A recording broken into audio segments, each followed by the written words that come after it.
up on that. Yes, yes. Get that. I know. Yes, but we're always, that is just gonna call the parent to let them know and then we'll. Does Rochelle usually turn on the? Rochelle?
That's right. Over there. So.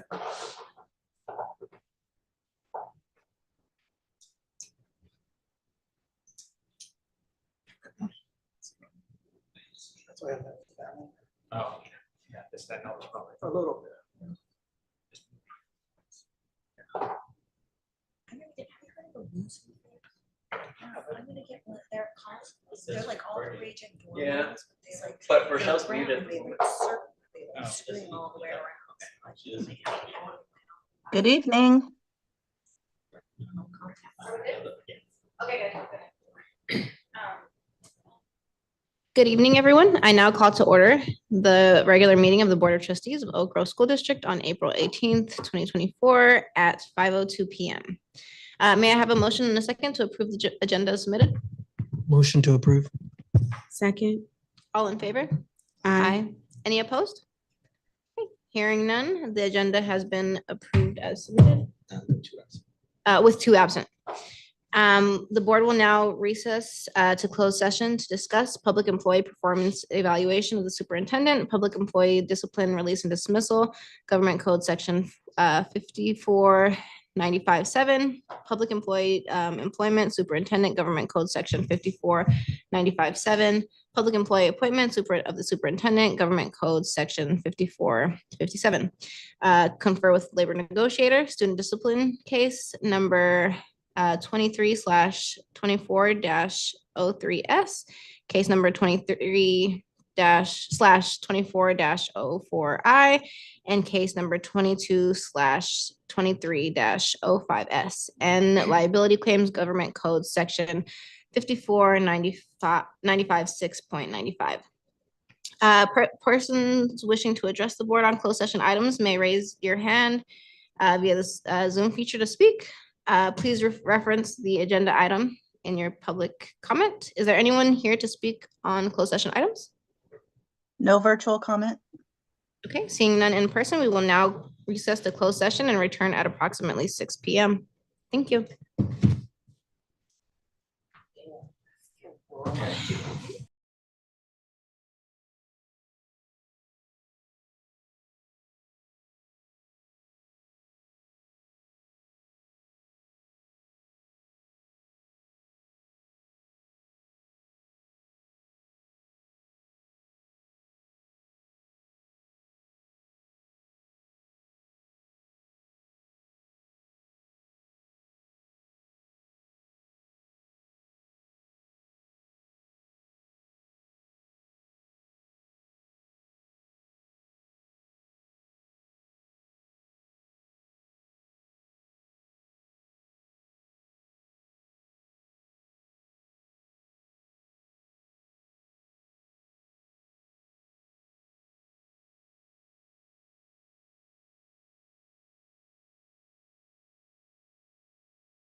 Okay, everyone, welcome to the regular board meeting of April 18th, 2024. Thank you all for being here. I love to see the boardroom full, especially when we are celebrating our amazing educators. So first off, there are many amazing opportunities for the public to address the board, public hearings, public comment, or during a specific agenda item. If you wish to speak to the board, please complete a request to speak card at the front and provide it to the recording secretary. If you're joining the meeting on Zoom, please select the raise your hand feature in order to have your name called when the agenda item is reached. In-person speakers will be at the podium first, followed by Zoom attendees. When it is your turn to speak, you will have 3 minutes to speak. The Brown Act governs meetings of governmental bodies in California. Your comments to the board must be specific to the agenda items you are addressing. If there is no specific item, you are welcome to present the comments during public comment. Please note you are attending a public meeting of the Board of Trustees doing the public's business. This is not a public forum for public debate. I will now pass it to Member Pacheco to provide the land acknowledgement. Thank you, President Gonzalez. We acknowledge that the Oak Grove School District and our schools occupy the unceded territory of the Locke-Ohlone Nation, the sovereign nation and original people of the skies, land, and waters where we work and learn. The Locke-Ohlone people are the stewards of these lands and of the teaching and learning that comes from and responds to the needs of the land and people who share it. May our daily lives and work, research, teaching, community engagement support the evolving vision of the Locke-Ohlone for their community and these lands. Thank you so much, Member Pacheco. Superintendent Menzel, will you lead the Pledge of Allegiance?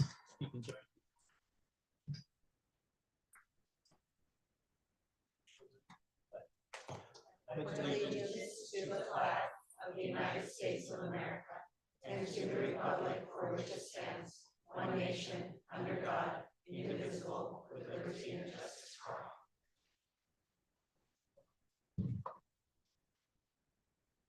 Thank you so much, Superintendent Menzel. Will you please now provide the superintendent report? Thank you, President Gonzalez. Welcome, everyone. I'd like to start by acknowledging some future chefs that we may see on Future Chefs of America. We had on March 19, representatives from various schools submit their recipes, and the theme was around the family and heritage. And so want to thank all of our food service workers and our managers, Terry and staff, for their support in putting together this very special event. And so I'd like to recognize the first place winner, Alea Ferreira, 5th grader from Ledesma, and her recipe was tiger soup. And second place, we had Blake Tonelli, 4th grader from Sakamoto, and his recipe was Blake's meaty ravioli filling lasagna rolls. They were yummy. And in third place, we had Brian Kashabian, 5th grader, also from Sakamoto. And the dish was Nana's Assyrian macaroni.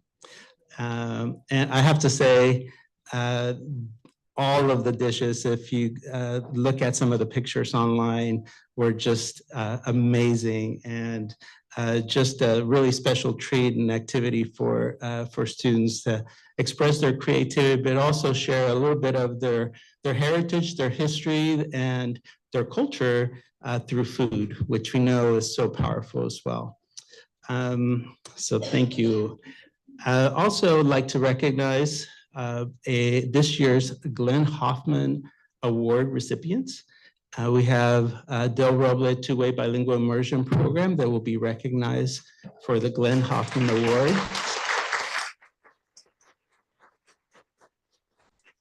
The awards are given by the Santa Clara County School Boards Association, and they will be recognized on May 8th of this year. So I want to again recognize the principal, Patricia Mondragon Dari, and also, of course, all of the fabulous teachers from Del Robles School, students and community as well. So congratulations.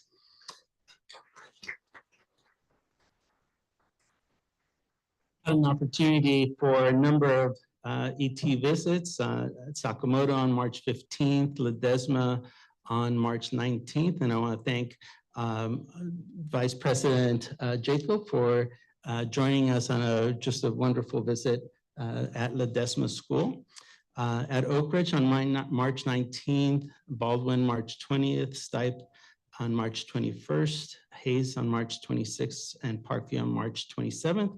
And lastly, Edenville on April 11th and Stipe just a couple days ago on the 16th. So it's always a great day when you start your day in one of our schools and in our classrooms. So thank you all for your hospitality as we visited some of our classrooms and engaged with some of the students as well. We had our Superintendent Student Advisory Council on April 11th.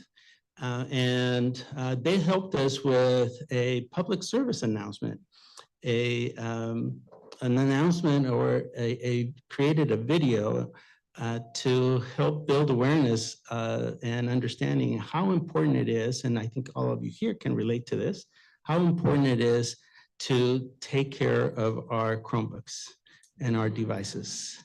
Not too far from here, if you go to the IT department or ed tech department, you'll see many jumbled and crippled devices that are there waiting for repair. And so they did a video that they're currently working to complete.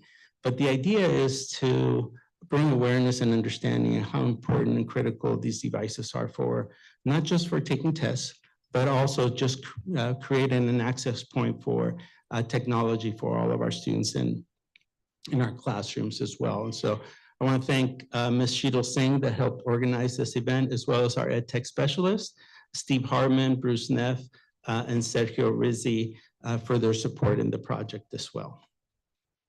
We had the biliteracy celebration and biculturalism celebration on April 16th at Herman, where we recognize 150 students that demonstrated proficiency and reclassified as fluent English proficient. And so that is a great accomplishment. Of course, a great level of support from all of our teachers in supporting our multilingual learners get to this stage of redesignation.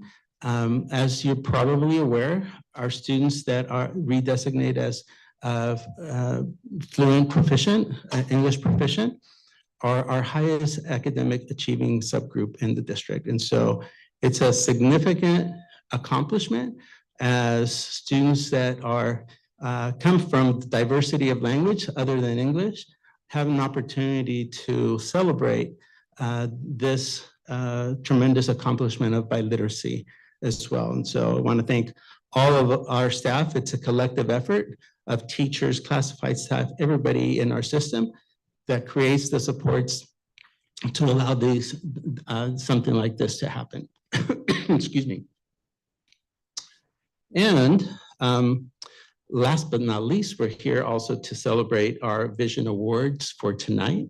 And tonight we'll be celebrating our Community Involvement Awards, and also we'll be celebrating our Quality Instruction and Vision Awards as well. And so I am going to step down alongside with our board as we get some support from our ESD Assistant Superintendent, Ms. Bowles, in reading out the recipients.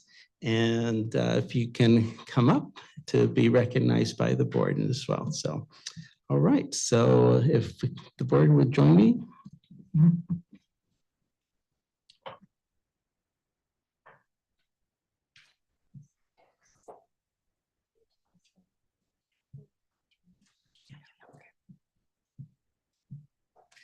All right, it is my honor to help share the names of our Vision Award winners throughout the district. First is for the Community Involvement Awards, and the recipients were selected based on the following criteria: actively supports the Oak Grove School District vision elements in the community at large, participates in programs, organizations, and activities which make our community a better better place for children and makes a significant positive contribution to OGSD schools, educational community, and the community at large.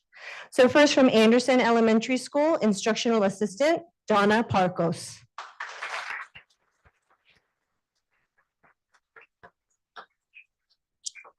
From Baldwin Elementary School, Kindergarten Teacher, Tina Piazza.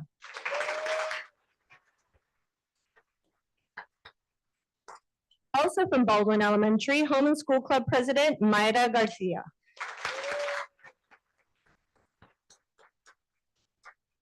From Burnell Intermediate School, parent, Natalie Sarusi.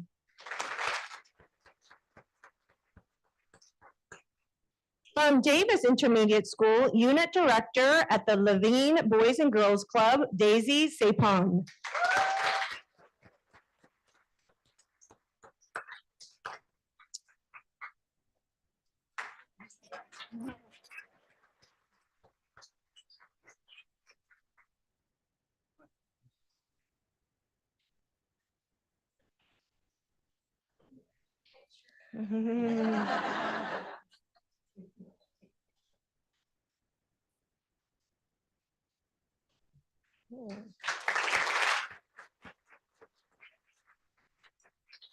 Also from Davis Intermediate School, District Social Worker, Trina Trinidad Ramirez.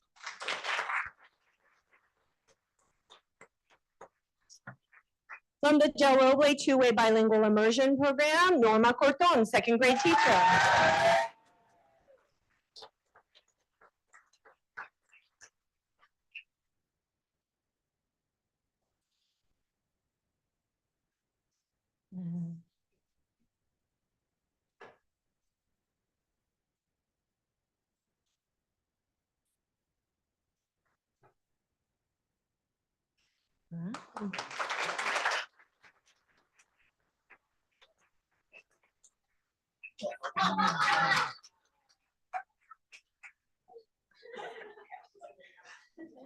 From Edenville Elementary School, parent Beatriz Marquez.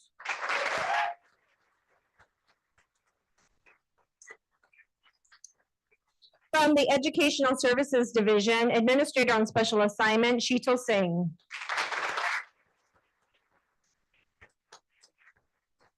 And also Tyson Amir, who supports us as the Director of Freedom Soul Media Education Initiatives. From Frost Elementary School, Home and School Club President, Raquel Acosta.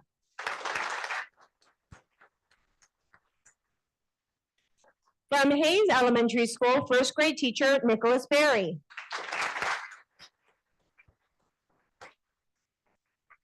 From Herman Intermediate and the Adventure Program, social studies teacher, Jason Bermudez, and also from Herman Intermediate and the Adventure Program, Counselor Omar Reza.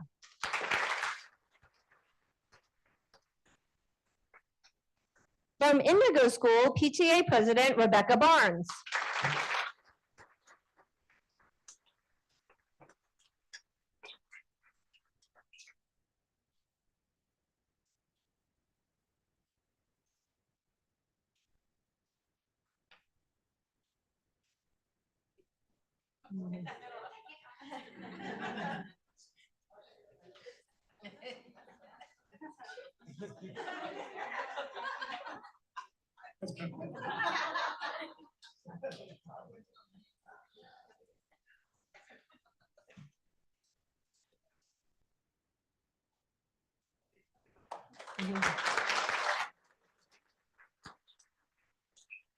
Also from Indigo School, PTA Executive Vice President Holly Ennis.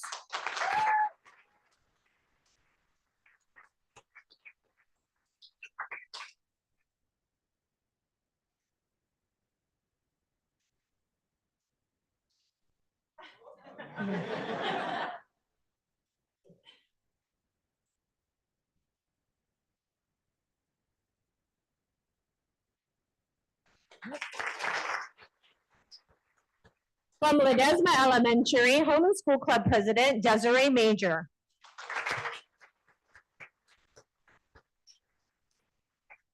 From Oak Ridge Elementary, English Language Development Instructional Assistant Alicia Wong.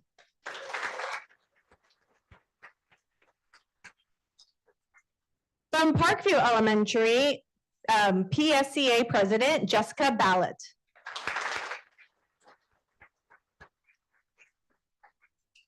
From Sakamoto Elementary, Instructional Assistant in Special Education Sandra Madrigal.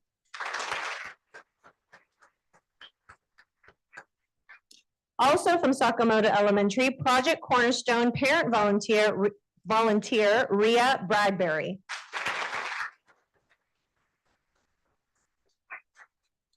From Santa Teresa Elementary School, parent Crystal Din.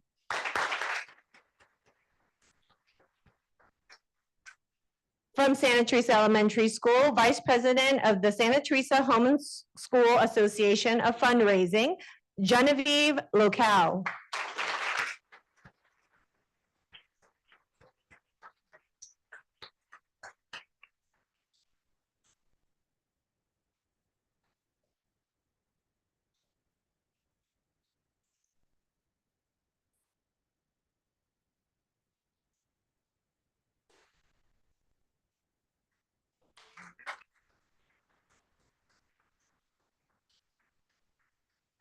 From STEAM at Stipe Elementary, Boys and Girls Club Unit Director Kelly Flores.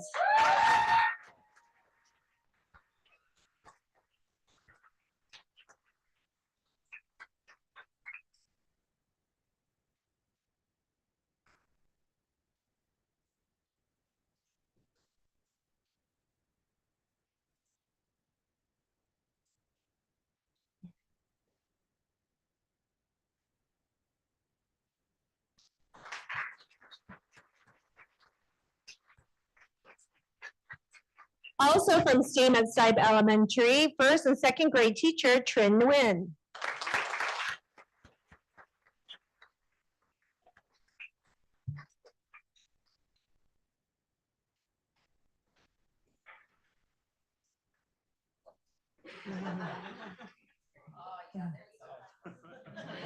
We'll get everyone in the group photo with that background.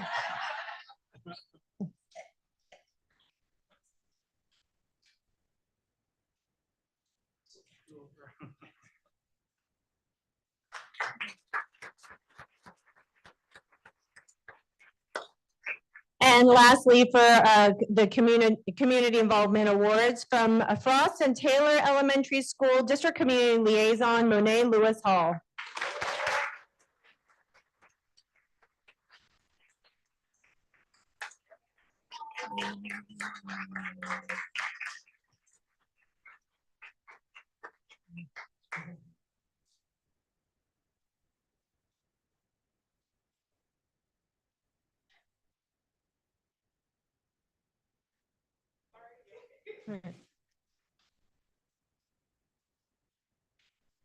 All right, we're going to ask Ms. Monet to stay up there, and all the other recipients of the Community Involvement Award, please come on up for a group picture with the superintendent and the board.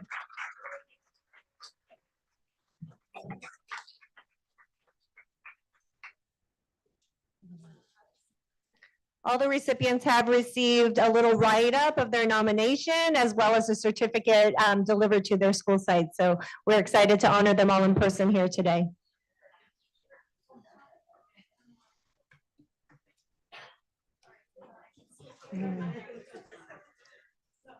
Oh, God.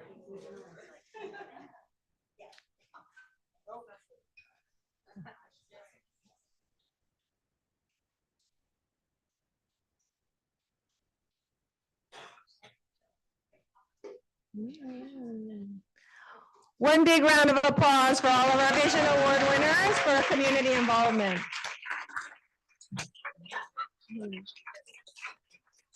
So, and the second Vision Award that we'll be recognizing tonight is for quality instruction. Recipients are selected for their work in 22-23 based on the following criteria. Develops and implements a variety of instructional strategies which consistently matches the delivery of curriculum with the learning styles of students and objectives of the lesson and provides positive student results. provides an environment inside or outside of the classroom which gives students an opportunity to be involved in active learning experiences for exploration, discovery, and enhancement for social, emotional, and academic skills, and to actively connect what they are learning with their life experiences. Recruits, develops, and/or participates in parent and community partnerships and/or activities which provide opportunities for active involvement to support the instructional program. And lastly, evaluates and implements a balanced curriculum which is research-based and student-centered, assesses student learning, reflects, and refines curriculum to meet the needs of students. So these are individuals in our system who really elevate the craft of teaching and learning in the classrooms. So first from Anderson Elementary School, second and third grade special day class teacher, Alina Kapelovich.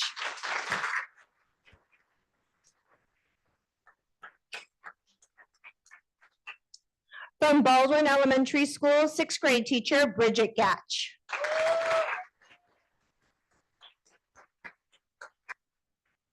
Also from Baldwin Elementary, sixth grade teacher, Heather Sampson.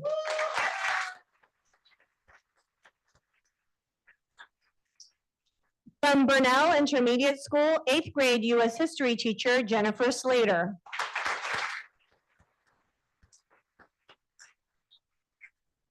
From Christopher School, TK, transitional kindergarten teacher, Margarita Diaz.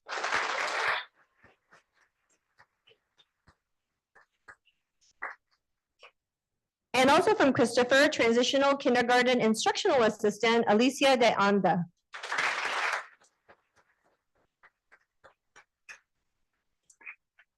And from Davis Intermediate, I see her joining online, so extra big round of applause so she can hear us at home. It's a SAI teacher, Sunita Ball.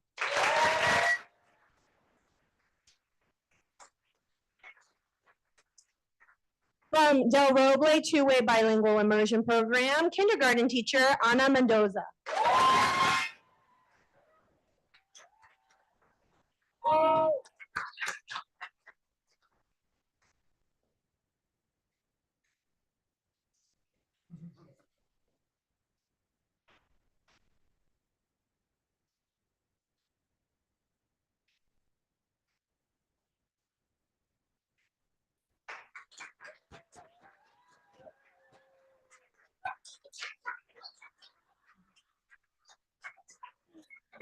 From Edenville Elementary School, second grade dual language teacher, Sandra Lineros.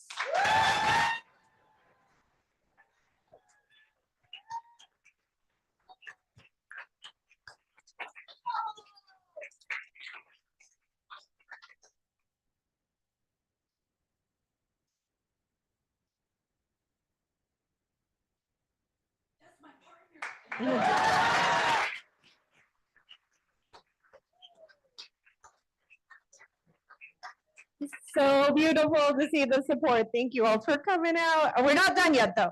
From Edenville and Stipe Elementary School, literacy intervention specialist, Brianna Campos.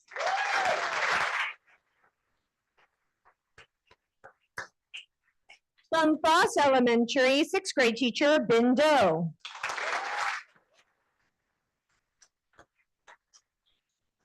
And kindergarten teacher, Patty Boscovich.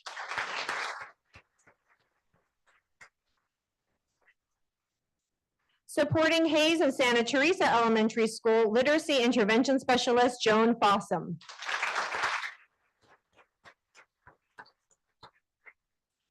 From Hayes Elementary School, fourth grade teacher, Jaya Maturi.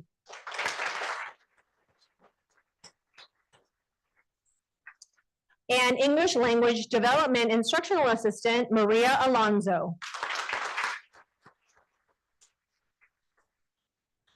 From Herman Intermediate and the Adventure Program, English language arts teacher, Megan Wells.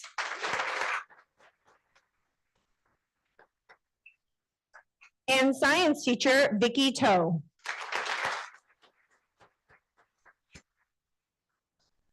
From Indigo School, second and third grade teacher, Camille Redhill.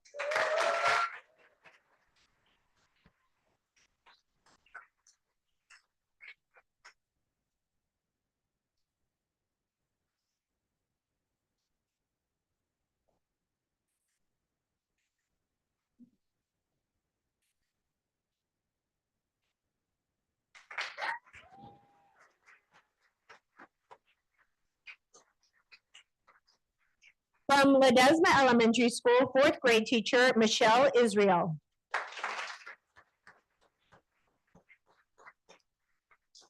From Oak Ridge Elementary, literacy intervention specialist, Amanda Fine.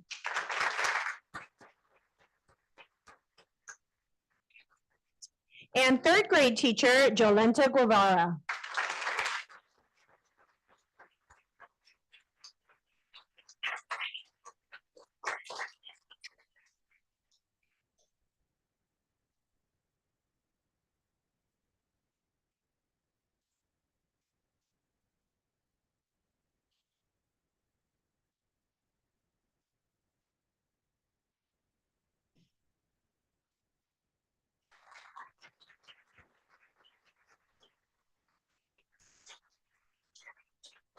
From Parkview Elementary School, second grade teacher, Feng Nguyen.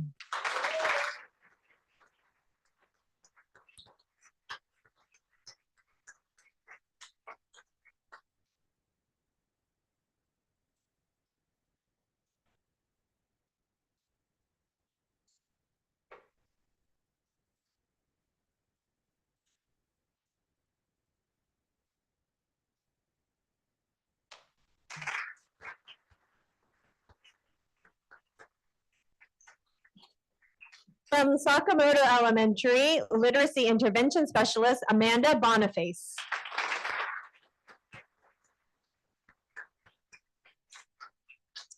And special day class, mild to moderate program, fifth and sixth grade teacher, Mary Shu.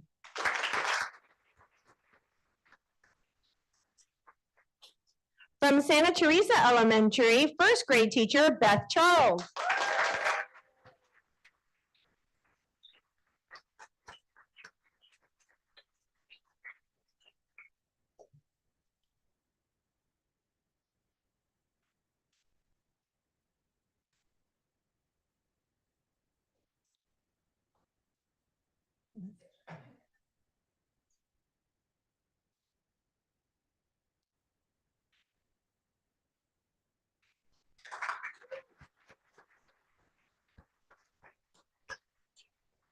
Also from Santa Teresa Elementary School, resource specialist program teacher, Jen Amick.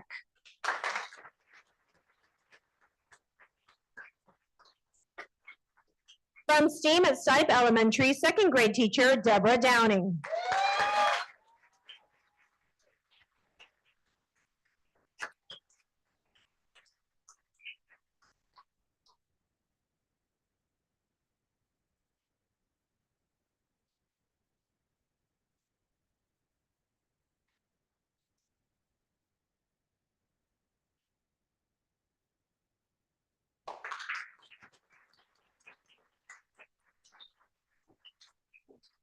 And from Taylor Elementary School, literacy intervention specialist, Peggy Szymanski.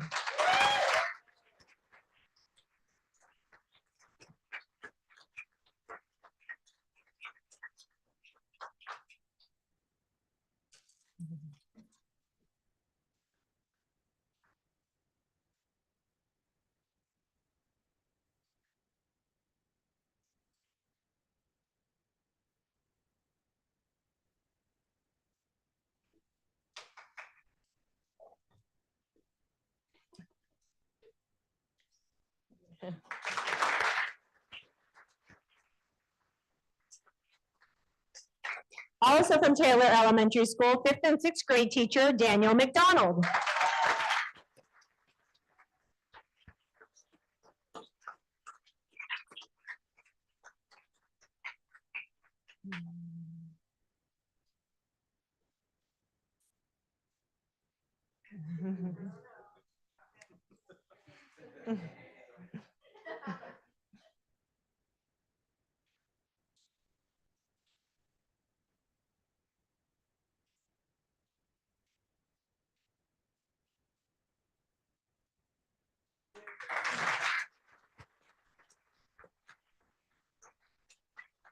And lastly, for quality instruction, from Taylor Elementary School, fourth grade teacher, Sarah Nolan.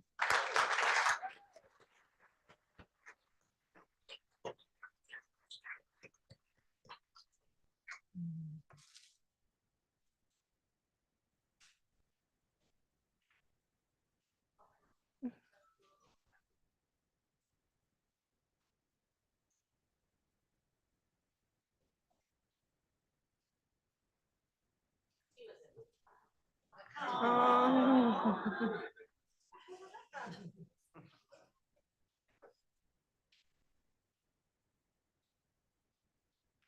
All right.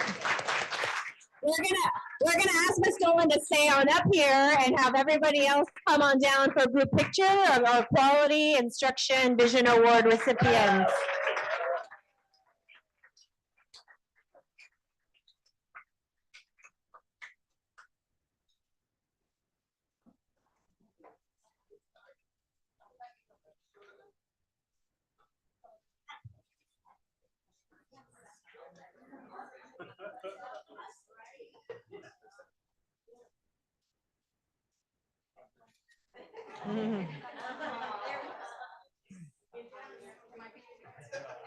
I was-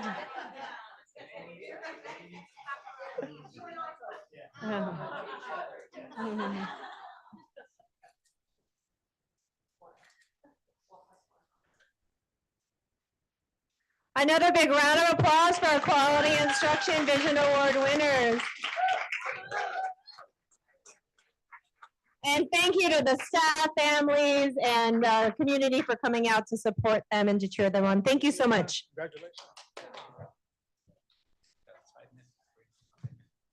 We are going to take a 5-minute break, so we'll go ahead and reconvene. And for those of you who'd like to stay for the remainder of our meeting, you're more than welcome. But if not, this is a recessed transition. Thank you.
Okay, welcome back, everyone, and congratulations to all our awardees.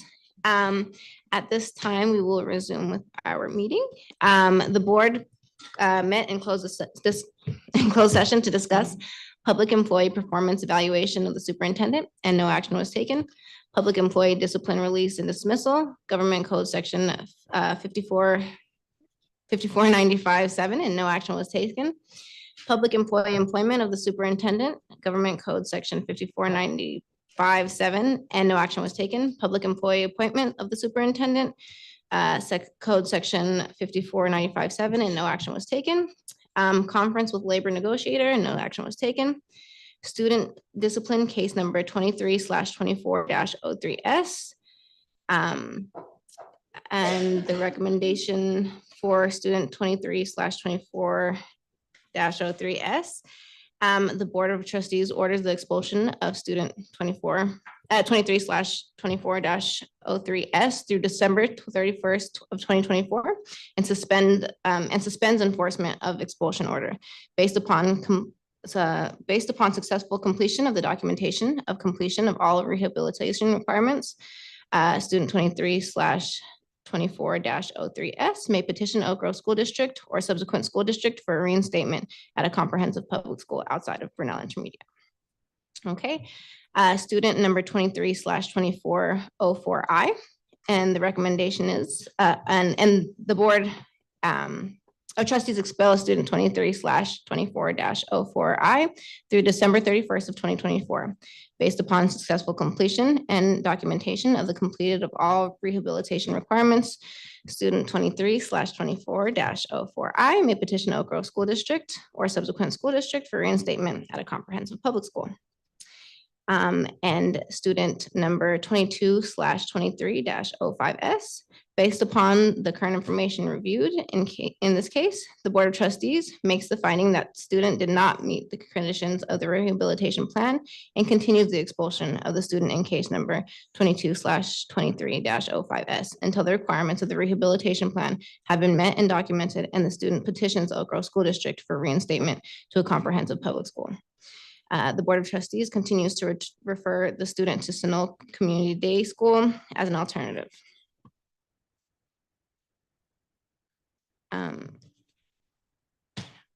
Liability claims, government code section, and all of those cases were approved unanimously. Liability claims, government section 5495-6.95. And the board voted by unanimous decision to reject the ASCIP claim number 24/11-75-9. Okay, at this time, we will move on to public hearing. I will now open the public hearing on notice of PG&E easement for the new electrical vehicle charging infrastructure. Is there anyone that wishes to speak on this item? Before we hear any comments, I'd like to also have Mr. Evans just give a brief explanation, as this item will be an action item later on the agenda as well. So Mr. Evans? Yes, this public hearing is for the community to provide comment regarding our issuance of an easement to Pacific Gas and Electric on our property. It'll be a location for them to set up the infrastructure that we will need to charge our new electric buses. Last month at our meeting, we passed a resolution with the intent to pass an easement. After that, we posted in 3 public places around the community, as well as publishing in the paper so that people would know of our intent. And tonight we request the hearing and eventually the action item to for the actual issuance of the easement for Pacific Gas and Electric. Thank you so much. Is there anyone that wishes to speak on this item? No virtual comment? Seeing none in person, I now close the public hearing. This brings us to public comment. This is an opportunity for individuals to address the board on any school-related issue which is not a part of this evening's agenda. Are there any individuals who wish to speak to the board at this time? First, we have Jorge Prado.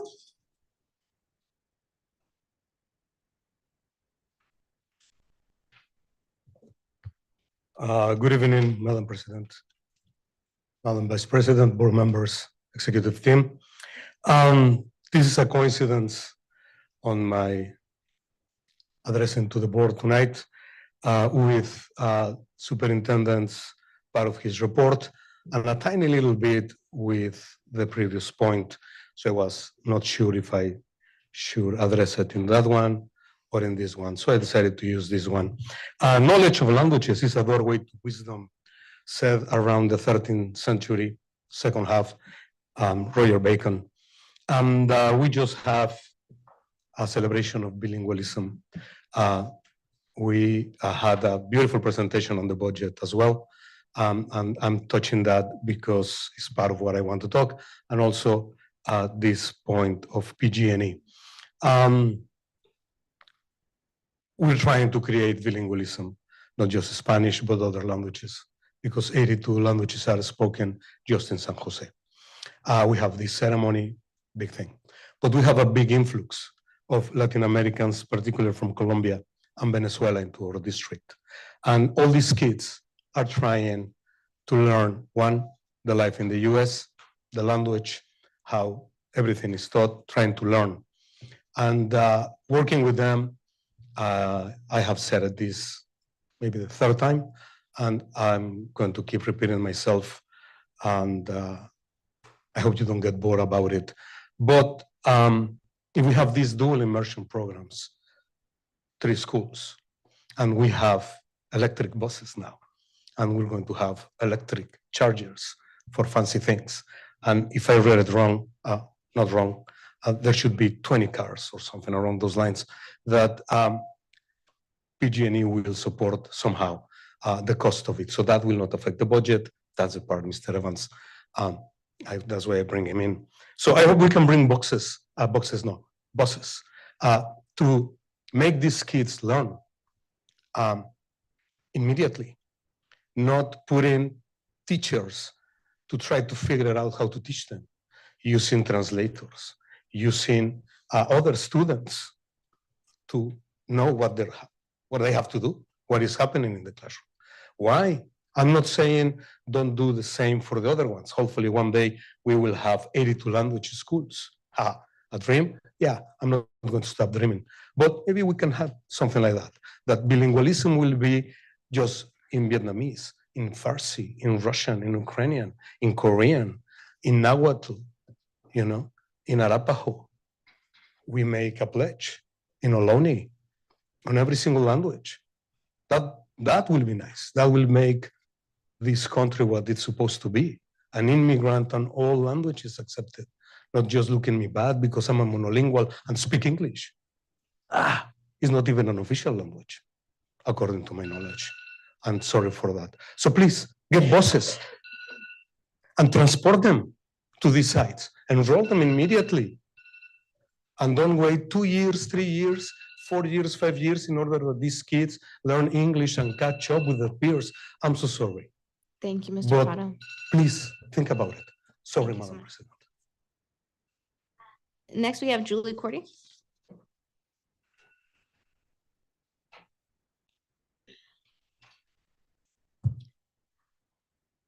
Good evening, members of the board and superintendent and executive team.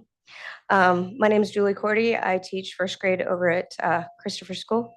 I want to make sure that you are aware of the HVAC issues at Christopher School. We are grateful that the district came out Tuesday to address this ongoing issue. We want to make sure that we continue to advocate the importance of finding real and effective solutions to this problem. As you may or may not be aware, our HVAC system is at least 25 years old and the parts for repair are ultimately non-existent.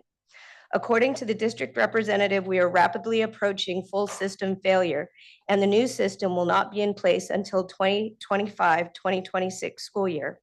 We currently have 7 units down, and we want to make sure that we stay on the radar of utmost importance in the district's mind for solving these issues. Our primary concerns, especially with state testing, is the importance of the comfort and well-being of our students and teachers. The current temporary units are very loud and not powerful enough. We are hoping the district will prioritize this presented workaround in a timely manner. We are hoping that you will work with teachers and students who have, especially the students who have hearing challenges, in providing a solution to a system that is continuing to fail, with our permanent solution not coming until a year and a half from now. If a permanent solution can also be deployed sooner, please make this a priority. Thank you.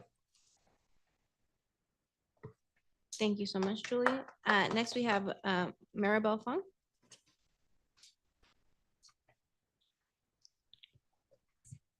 Good evening, esteemed board members, Superintendent Manso, and executive team. My name is Maribel Fong. I am a second grade teacher at Christopher Elementary. I'm here tonight to address the issue of the non-functioning HVAC system in 7 of 15 classrooms at our site. The teachers standing with us tonight are directly impacted by the lack of heating and air. At this present time, 40% of our classrooms are currently without central heating and air conditioning. The portable swamp cooler in my room was installed in March, and the unit is not cooling effectively. Other teachers have had their swamp coolers since August. During heat waves, these teachers taught in the old computer lab and the OT room when they were available. When these alternate spaces were unavailable, they attempted to teach outside below the solar panels in the shade. However, high temperatures affected their ability to teach effectively. During the winter months, teachers had their students bundle up. I had to borrow 2 personal heaters from a colleague because the district provided heater did not heat the room or circulate the air. This is a vicious cycle that is repeating now that we are in spring and entering the warmer months. Unfortunately, when the swamp cooler is being used, it is cooler outside than it is in the classroom. And the noise of the unit is so loud, it necessitates usage on its lowest setting for students to hear. Board members, come to my classroom to experience the level of noise the swamp cooler produces. This noise is extremely difficult to endure throughout the day and presents learning challenges for everyone, including me. Board members, come and experience the uncomfortable temperatures and lack of airflow, which are severely impacting our classroom environment and student behaviors. Moving to an available classroom or unused space in the afternoon is not feasible. Not only are needed learning materials and supplies in our current classroom, significant instructional time is lost in transition. Not to mention, these open spaces are high traffic areas that are very distracting. Some examples include students who are receiving special services and library visits. I'm going to pause here and my colleague is going to wrap up for me so I don't overstep my.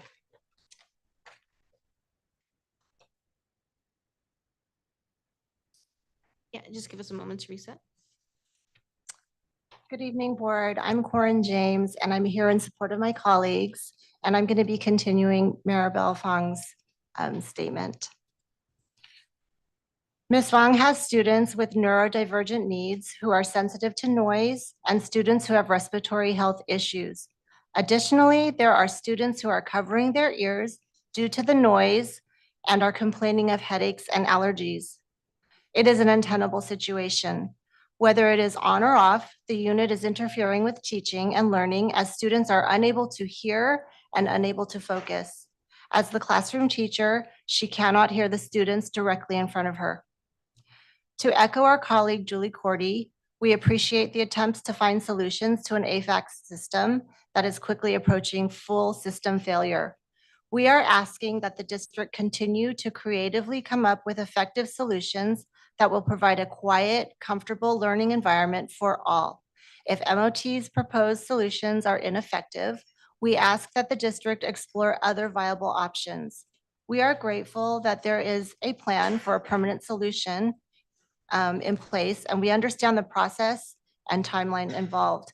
However, we are urging the district to come up with a temporary solution now that will work effectively and sustain itself in the meantime until the renovation happens in the summer of 2025. This HVAC situation is dire, it is urgent, and a solution has to happen now. Thank you. Thank you so much. Next we have Valerie B.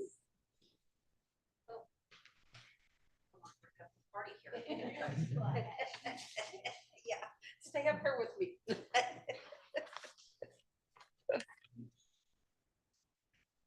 Hello, my name is Valerie Barsulia. I'm a preschool extensive need teacher at Baldwin Elementary School. I am also a safety committee chairperson.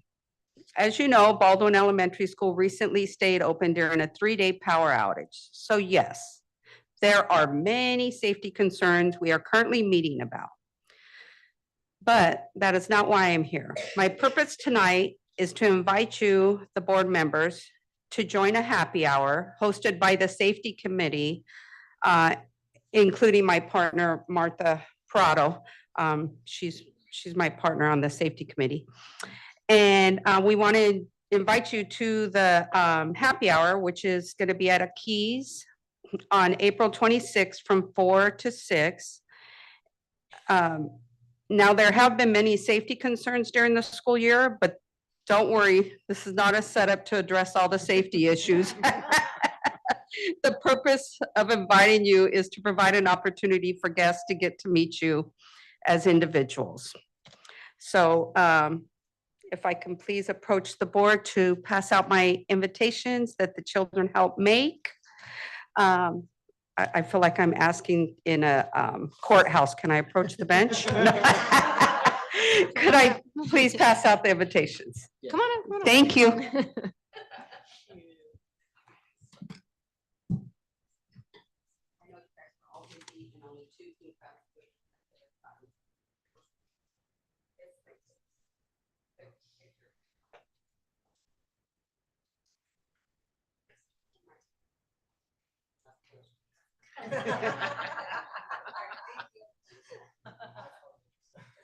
Thank you so much. Next up, we have Courtney Hunter. Okay, go Courtney. Hello, my name is Courtney. I want to express my heartfelt gratitude for the unwavering support that Christopher School has provided for Christopher families in its community, ensuring inclusive and equitable resources for students and their families. As a TK through 8th grade elementary school, Christopher faces unique challenges in meeting the diverse needs of our students, particularly with only one RSP teacher available. Over the past 3 years, we have consistently reached caseload capacity, resulting in difficult decision to ask some of our students to leave our school if they require RSP services. As an RSP caseload they max out at 28, leaving us to ask 5 to 7 students to leave yearly. This situation is immensely challenging for our parents who have forged deep connection within our community over several years. Moreover, the connectedness of the specialized programs such as our TWEBE or our STEM accelerates the dilemma for parents, as their children may lose access to these invaluable programs if they require resource services. This leaves families agonizing and choosing between the essential support or enriching their education experiences. Furthermore, as a TK through 8th grade program, our instructional assistant is only available 6 hours daily. This leaves our dedicated teachers needing additional support to accommodate the needs of the extra grade levels.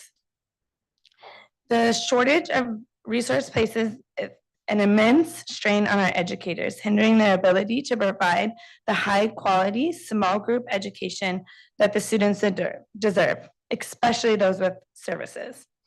This in turn affects the students' educational experiences and their ability to thrive academically. In the light of these challenges, I urge to consider allocating additional resources and support to Christopher School. By investing in the school, we can ensure that all students, regardless of their individual needs, receive the comprehensive support and enriching educational opportunities they deserve. This will not only benefit our students, but also contribute to the overall growth and development of our community. Once again, I extend my sincerest appreciation for the ongoing support and dedication for the Christopher School. I eagerly anticipate our continued collaboration to pursue in the excellence in the education. Thank you Thank so you. much, Ms. Hunter. Next, we have Brenna Simpson.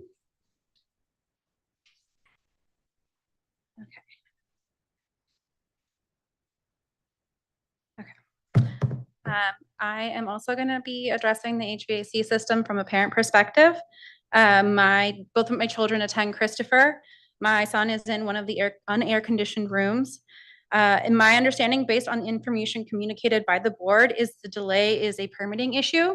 I have family in the industry. I talked to a person who, this is his job to do jobs like this, and he said there is absolutely no reason you would ever face more than 6 months for permitting.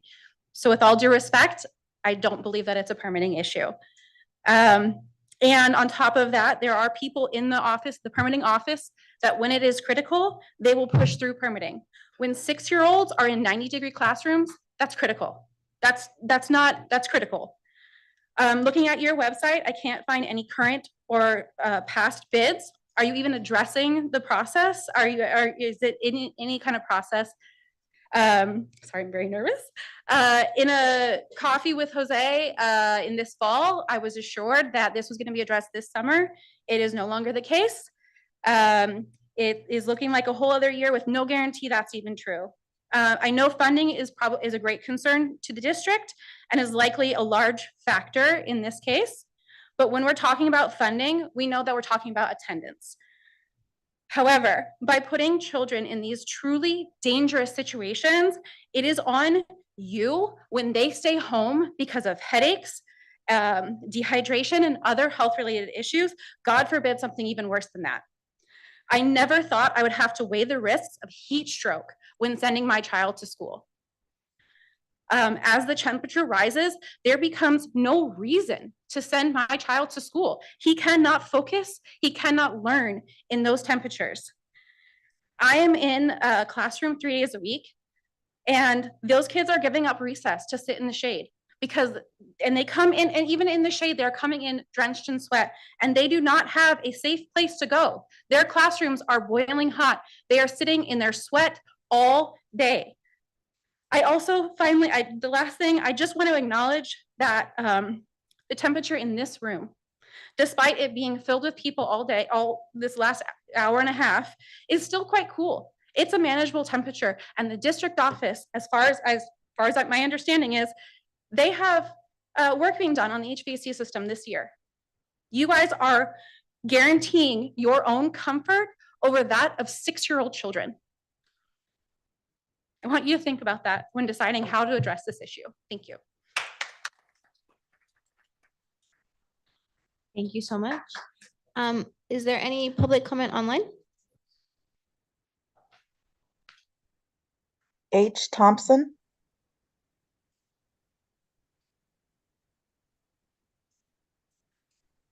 Hello, my name is Han Thompson, and I teach a 2-3 combo at Oak Ridge.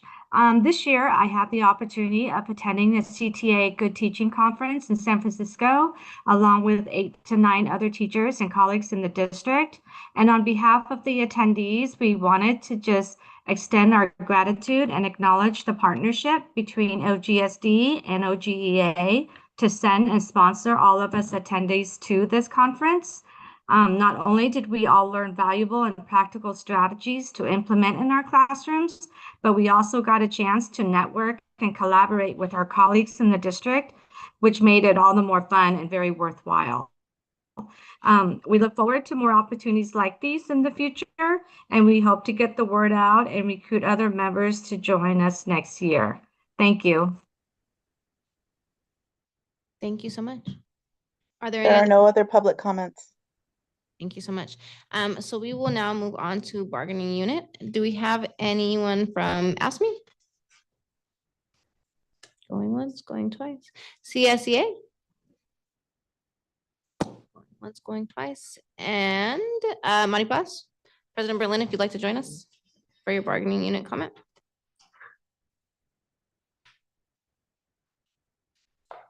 Good evening, school board members, executive team, colleagues, and community members. Last night we had our representative council and we had voted to endorse and support AB 2200. Our state union, the California Teachers Association, has also taken a support position on this bill a few weekends ago at our state council. In case you're not aware, AB 2200 or CalCare ensures access to a wide range of health services, including primary care, hospitalization, prescription drugs, mental health, and long-term care. It works to eliminate copays, deductibles, and other out-of-pocket expenses. They provide essential health care services without any financial barriers, and it's a bill that is supportive of all Californians, so not just educators, but all of California. Just as a little walk down memory lane, when we were back here in, I believe is in the fall, when we were hit with that increase in our healthcare costs. It's a very volatile system, and we don't know exactly when or how much we're going to be having to pay next time. So this bill, which is authored by Assembly Member Ash Kalra, it's the second time around, but it's something that we are supporting because healthcare is a human right. And that includes people in this room, it includes people outside of this room. It's for everybody. It needs to be affordable and accessible for everybody. And with there's a lot of other implications. I urge you to go on to the Ash Kalra's website and read up on the bill. It's there's FAQs on there too. There's a lot of questions that folks have. What does that look like? What would happen to the private carriers like Kaiser and Anthem and all of that. So there's a lot of questions that are answered. And of course, it doesn't all, if it passes, it doesn't all happen overnight, right? There's a certain rollout. But if our intention is to really have better healthcare for all, where we're not having these fluctuations, because talking to other educators in California, we are all paying different rates. There's some paying as high as $1,000 for a family. That's a big chunk, right? And that's for folks who maybe even have that, but we have others, even in our school district here, who can't afford that. And we have our siblings in CSEA and AFSCME who are have higher premiums than we do in OGA. So we're receiving the same kind of care, but we're paying all different kinds of premiums. And so AB 2200 is a bill that can help make a difference and make it possible that everybody can have access to healthcare. So I wanted to share that with you just to also gather more support. And it is something that we've formally taken a support position on. In negotiations, we are actively collecting data in preparation for our next bargaining or negotiation cycle for the fall. And just so you are aware as board members, we typically look at different sources of information, such as site visits, conversations.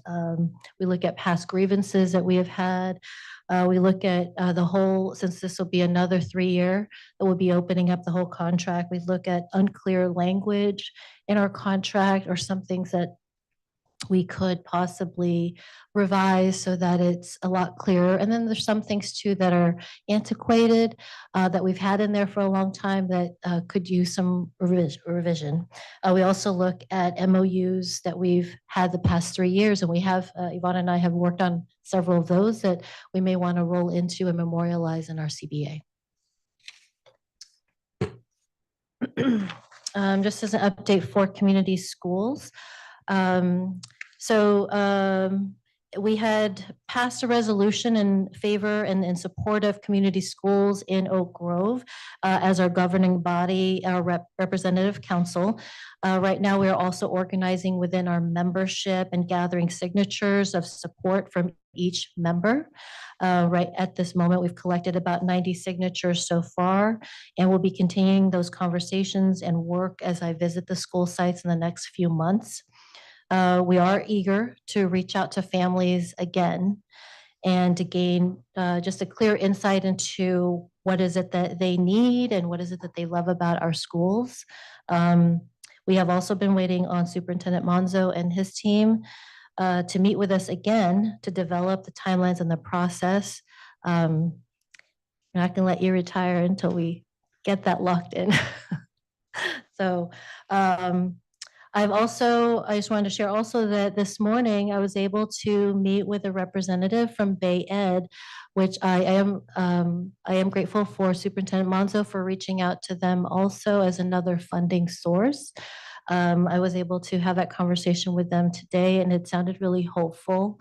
And it's I like being able to land on a project, but also have different ways that we can secure maintaining and sustaining projects while we're also prioritizing it in and working to prioritize it in our general fund as we go along. But in the meantime, I think having additional sources is always helpful. So I have heard through the grapevine at our rep council that there was a math adoption and that it was really unanimously approved, which I'm really happy about. I'm sure at the next board meeting, you're going to hear more about that. What I did want to share was just a little visit from this past August, and I know Assistant Superintendent Bowles and I have discussed this, where there was a lot of lessons that we learned from that adoption in science. The science adoption had a lot of materials along with it. There's a whole process, as you know, when we go through curriculum adoption, and this won't be the last either. But I wanted to share this so that you're aware that when you hear about it here, you're hearing about the curriculum and what teachers have appreciated about it and really like about it. The other part of the adoption too is the practical and logistics part, right? Is the distribution of the materials themselves. You're also probably going to be voting on discarding the old materials and what to do with that. And so it always comes down to like, okay, now we have the new materials.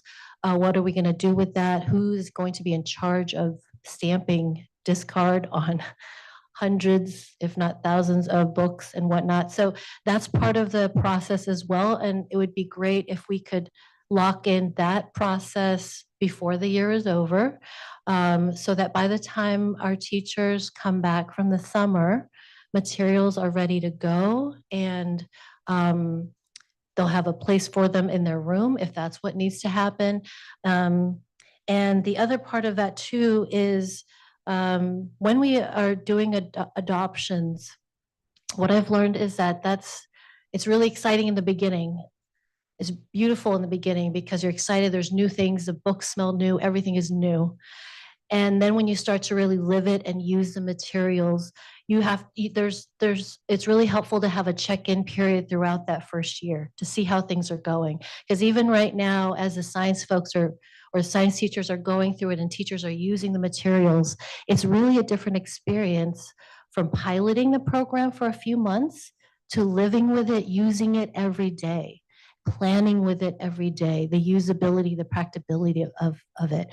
And so what I have learned is that it is really helpful to use the material and have that first year at least to really check back and reflect. What were some things that have been helpful? What has been some kind of, problem areas? And so it's a beautiful thing that we can adopt and have updated curriculum, but there's a lot of making this, the background is the making the sausage part, right? Like, how do we know? And this is something that we're spending a lot of money on. So it is to our benefit and to our students' benefit that we are looking at it and looking at the data and looking at how usable certain parts are, so that when we have new people coming into the district, that they're also aware, hey, careful with, chapter 2. There's a part in there that here's how we were able to customize it so that we could use it this way. Just as these are suggestions that I think are really helpful. We do this with our students when we're teaching them with new things. We want to reflect back and have them reflect back as well, because we're going to be able to give you the real data in real time. So it's to our self-interest, the time that we spend even after we adopt something. So I'm recommending that as part of the practice so that we can get some real input as we are using it every day. The last part I wanted to share is that OGA will be holding its officer elections. All of our officers will be up for re-election, but that we'll be doing that next month. I'm not sure if it will be done by the time we have our May board meeting, but it will be finished by the time we have June. I will not be seeking another term as president. I still hope to serve in another capacity, and I just wanted to formally share that with you. At this time, that concludes my report. Thank you so much, President Berlin. That concludes bargaining unit comment, and that takes us to item number 6, consent agenda. Superintendent Monzo, will you please present? Yes, the following items under consent are recommended for approval as presented. I move that the Board of Trustees approve the consent agenda as presented. Second. Is there any board discussion? Okay, seeing none, can we please have a roll call vote? Member Hernandez, Aye. Member Martinez, Aye. Member Pacheco, Aye. Vice President Jaco, Aye. President Gonzalez, Aye. motion carries.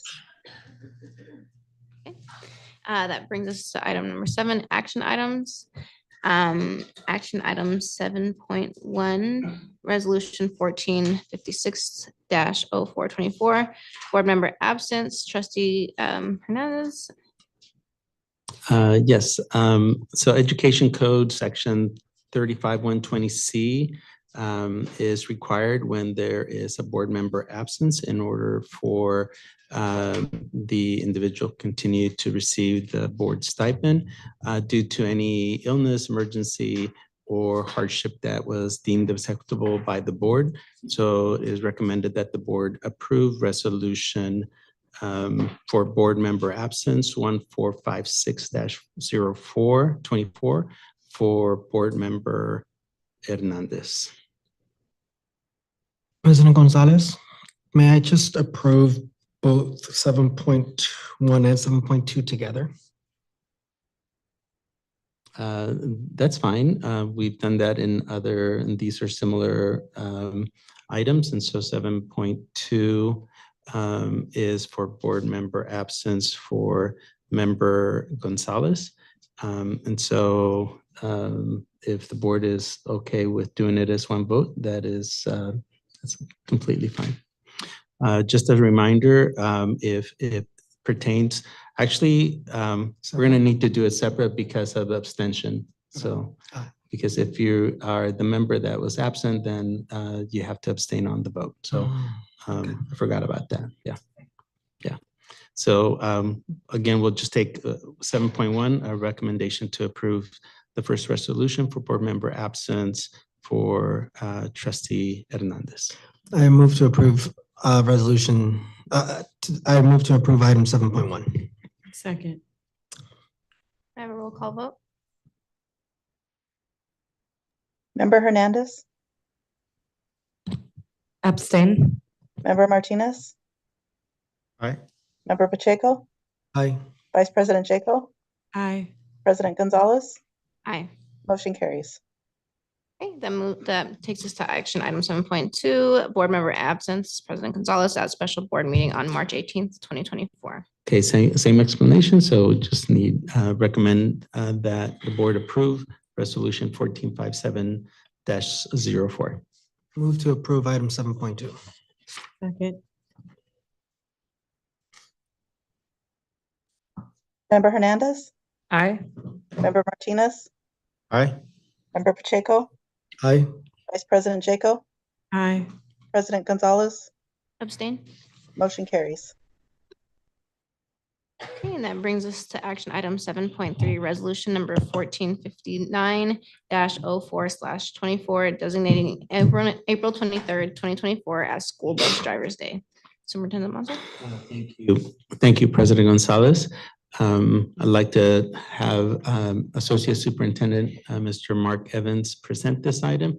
And by special request, we'd like to also invite, when it's time, for Vice President Jaco to read the resolution, and she can share a little bit more at that time.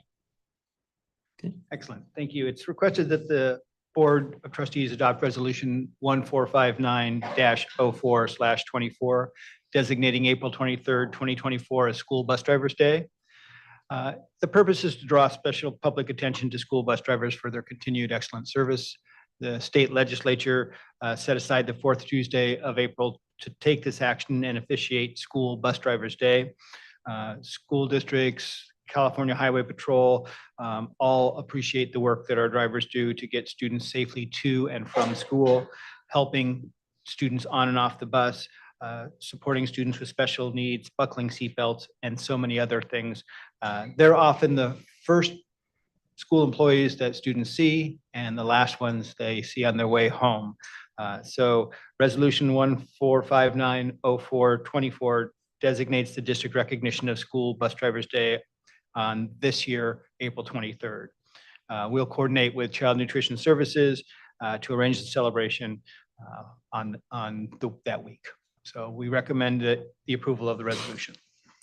And before I turn it over to Vice President Gonzalez, I grew up in a rural area out in the country, but we went to school in Gridley, California. We lived on Highway 70 in the middle of an orchard. And I still remember my pickup time, 6:50 in the morning.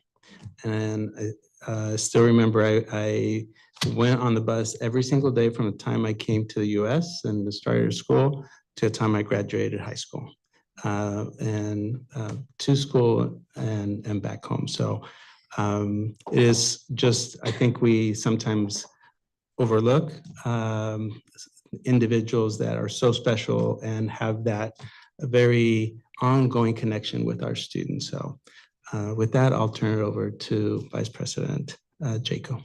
Yes, thank you. We oftentimes, as you said, we overlook folks. You know, we think of school, we think of education, we think of our classroom teachers, but we could, as classroom teachers, cannot do our work without our education support professionals. And as you mentioned, Superintendent Evans, our bus drivers are oftentimes the first and the last folks that our students meet. And so they have a huge and profound impact on the students' educational experience. My aunt was a school bus driver who actually passed away almost a year ago today. So it's just an honor and a privilege to just recognize and lift up our bus drivers and just kind of to read this. So I'll go forward. So the resolution, recognition of School Bus Drivers Day, whereas the safety of our children rests in the hands of our trained school bus drivers for up to 2 or 3 hours each school day. And whereas the school bus drivers expend great amounts of personal time and energies for initial training and maintenance of current licensing, developing their skills and maintaining their knowledge of school bus laws through continuing education classes. And whereas school bus drivers often face natural and unnatural hazards in the performance of their duties. And whereas school bus drivers frequently assist students in learning and growing in appropriate interactive peer and adult behaviors through counseling and/or disciplinary techniques. And whereas school bus drivers consistently demonstrate patience and kindness towards students, parents, and school staff in the performance of their duties.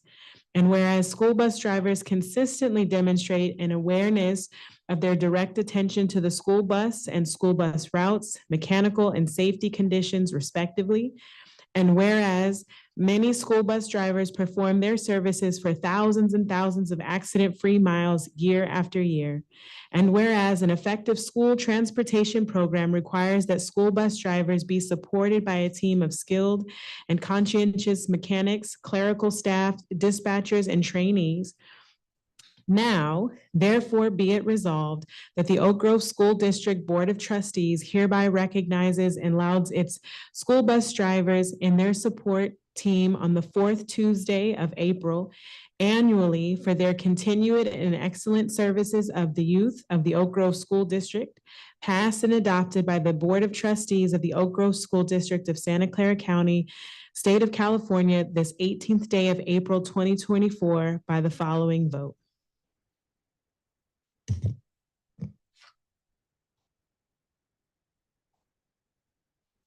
Is there a motion? Oh,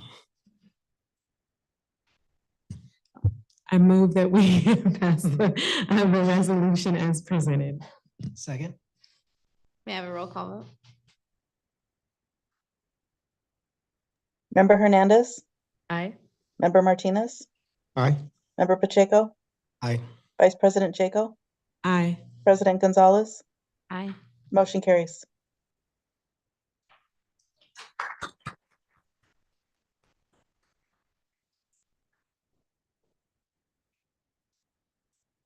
Okay, and that takes us to action item 7.4, resolution 1460.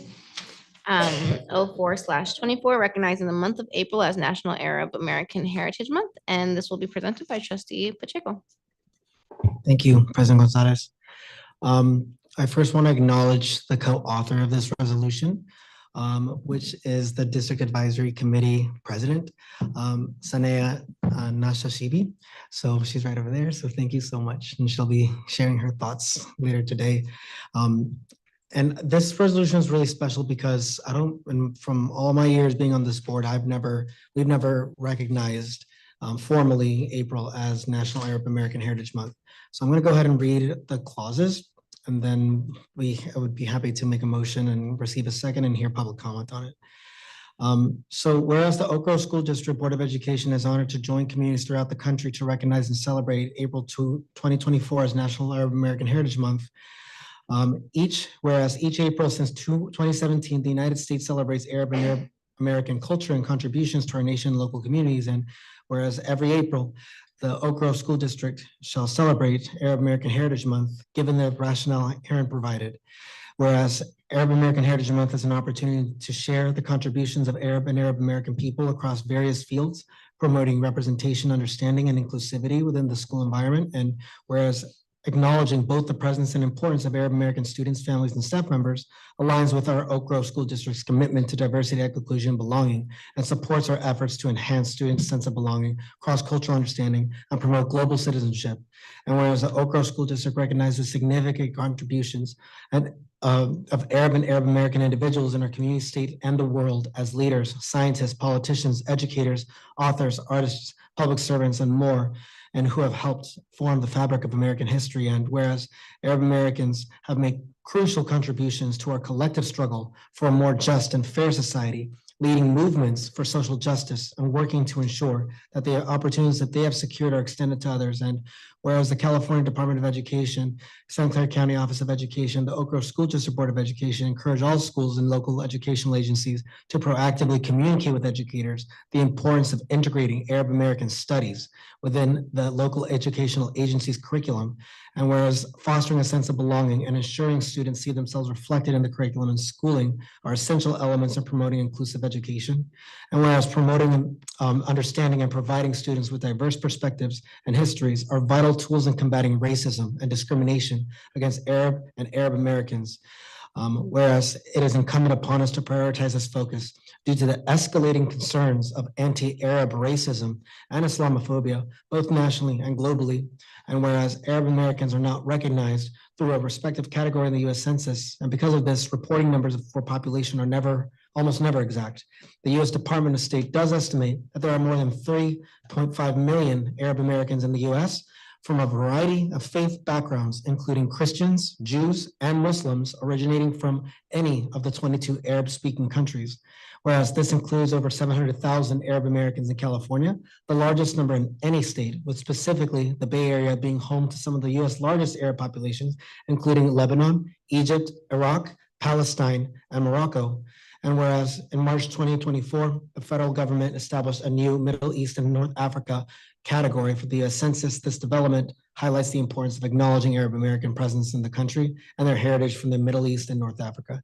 It also aids in essential data collection for governmental agencies, including local educational bodies, which depend on accurate demographic information. And whereas MENA and SWANA, Southwest Asian and North African, are both terms referring to the region encompassing the Middle East and North Africa, the discussions surrounding these terms emphasize the nuances of identity and representation, stressing the need for linguistic distinctions that account for the region's history, geography, and the importance of political and cultural sensitivity. SWANA aims for inclusivity of the region's diverse peoples and cultures, while MENA maintains a more established, though potentially less comprehensive focus, and therefore be it resolved that the Oak Grove School District supports the White House initiatives and establishes a distinct category for data collection that honors both Arab Americans and the rich heritage of the region. To promote inclusivity, the Oak Grove School District shall use the term Southwest Asian and North Africa SWANA for its data collection purposes, and be it further resolved that the Oak Grove School District Board of Education does hereby proclaim the month of April 2024 as Arab American Heritage Month and every April in perpetuity, and that all educational sites be encouraged to recognize the contributions of Arab and Arab Americans through our curriculum and activities, and be it further resolved that the Oak Grove School District encourage staff, students, and community members to commemorate, celebrate, and educate future generations about Arab and Arab American contributions and their significance in communities across our nation. Additionally, the Oak Grove School District Board of Education reaffirms its commitment to public education regarding the history of Arab Americans in the United States, California, and San Jose through Arab American studies, and be it finally resolved that the Oak Grove School District renews its commitment to the safety, well-being, and teaching of all ethnic populations, including Arab and Arab American peoples. So thank you, everybody, for allowing me to read this resolution. It's critical that we pass it and that we do everything that we can in such an important moment in history and a time of especially rising anti-Arab racism. This is a time for local educational agencies to be at the forefront and defend and protect and value and honor the people that are oftentimes being discriminated and hit the most. So with that, I move to approve Resolution 7.4, recognizing the month of April as National Arab American Heritage Month. I second. Do we have anyone to speak to these items? We have Sani Nasashibi.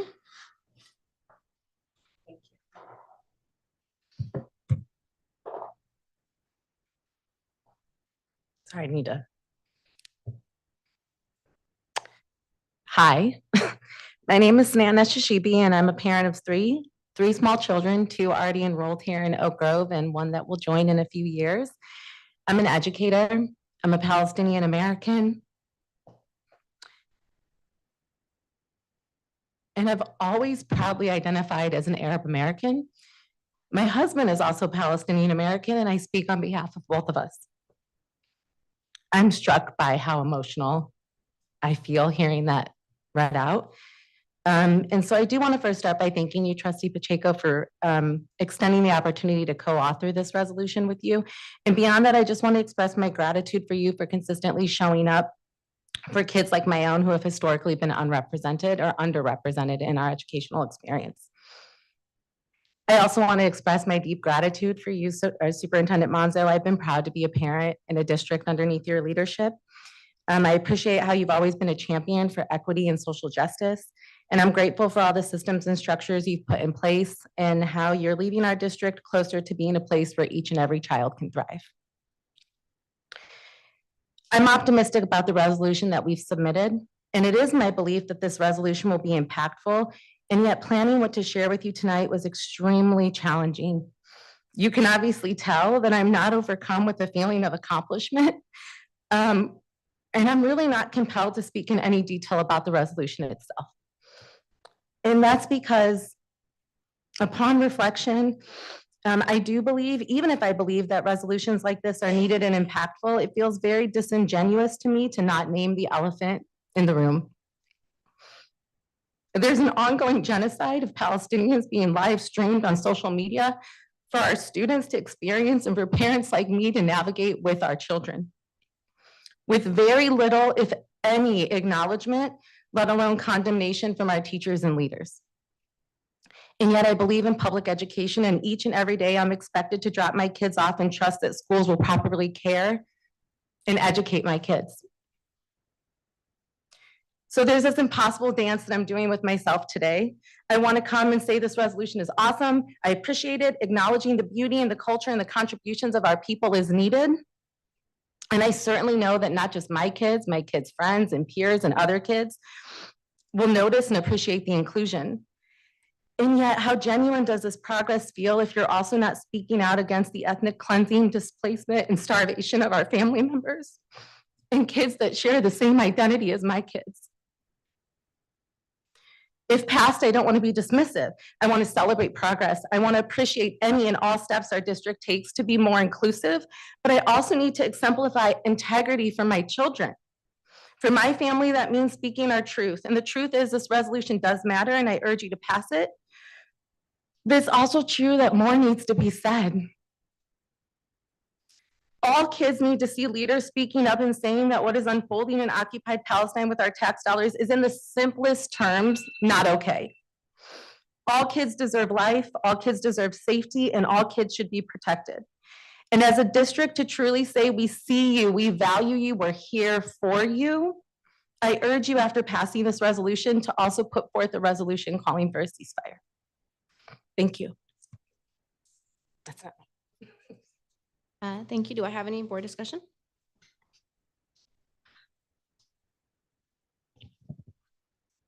Are there any comments online before I move to board discussion? No virtual comments. Okay. Is there any board discussion?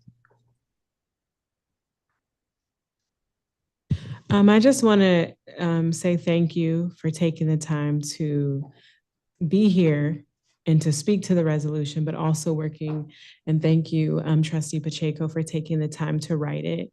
I think for me personally, I can understand and relate to just wanting to be seen and wanting someone to say, I see you.